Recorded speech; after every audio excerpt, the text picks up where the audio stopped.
আমিও বলেছি রাষ্ট্রবাদী মুসলিম, আপনারাও বলেছেন সবকা সাথ সবকা বিকাশ।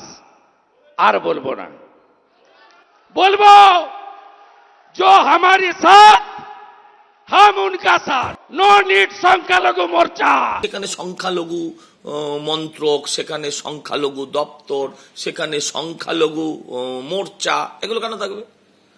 দল যদি ধর্মনিরপেক্ষ, দেশ যখন ধর্মনিরপেক্ষ, আমি সব দলের ক্ষেত্রে, সব দলই তো ধর্মনিরপেক্ষতা বলে, প্রত্যেক দলই আজকে সংখ্যালঘু মোর্চা খুলে ফেলেছে। কেন খুলবে?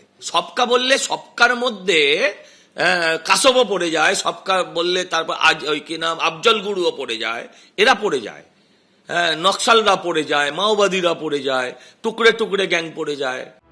বাংলায় লাগাতার হারের পর এবার জয়ের মুখ দেখতে কি কট্টর হিন্দুত্বের লাইন আঁকড়ে ধরতে চাইছেন শুভেন্দু অধিকারী?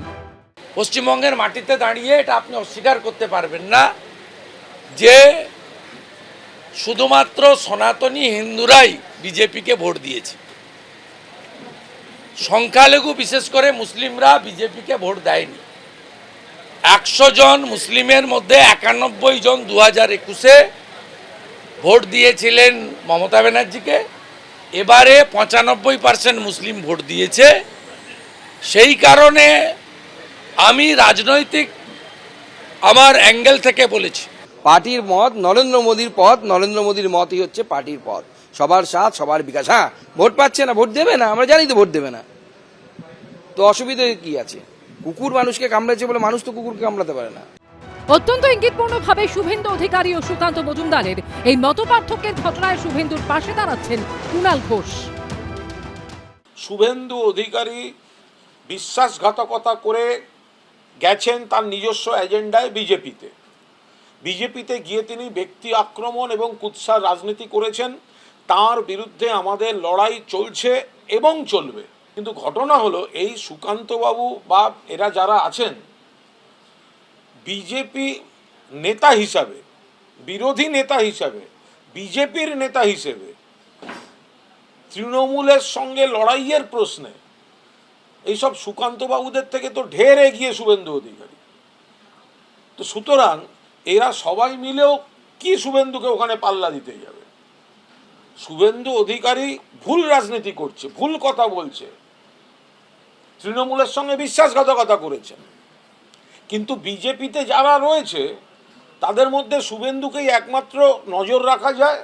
শুভেন্দুকে 4টি খারাপ কথা বললে 4টি খারাপ কথার জবাব দেওয়া যায়, তো বাকিদের তো কেউ নম্বরও দিই না। শুভেন্দু অধিকারী আছে বলে বিজেপিটা ভেসে আছে। ও রাজনীতি ভুল, ও হারবে, কিন্তু ও সারা পশ্চিমবঙ্গে অন্তত ঘোরার চেষ্টা করে। নেতা হিসেবে সুকান্ত শুভেন্দু জুতো পালিশ করার যোগ্য নেই। বিজেপির কোনো নেতা কিন্তু এই মুহূর্তে পশ্চিমবঙ্গে নেই যাকে দেখে বিজেপি এতগুলো সিট, এটা তো এমনি এমনি কোনো নেতাকে দেখে হয়েছে বলে আমার মনে হয় না। এই পোলারাইজেশন থেকেই হয়েছে। হ্যাঁ, এটা ঠিক যে 65-70% হিন্দু হয়তো এর দ্বারা প্রভাবিত হবেন না, কিন্তু 30-40% হিন্দু এই ধরনের বক্তব্যের দ্বারা, শুভেন্দুর বক্তব্যের দ্বারা প্রভাবিত হতে পারে। যে পোলারাইজেশনটা, অর্থাৎ যেভাবে তৃণমূলের কাছ থেকে আসছে, বক্তব্য আসছে, সেটা অনেক হিন্দুই মেনে নিচ্ছেন না, এবং সেখানেই পোলারাইজেশনে পলিটিক্স বিজেপি খেলছে। সার্বিকভাবে একটা ডিভিডেন্ড আজকে না দিক, আগামী দিনে ভারতবর্ষের প্রেক্ষাপটে তো দিচ্ছে, পশ্চিমবঙ্গের প্রেক্ষাপটে দিতেই পারে।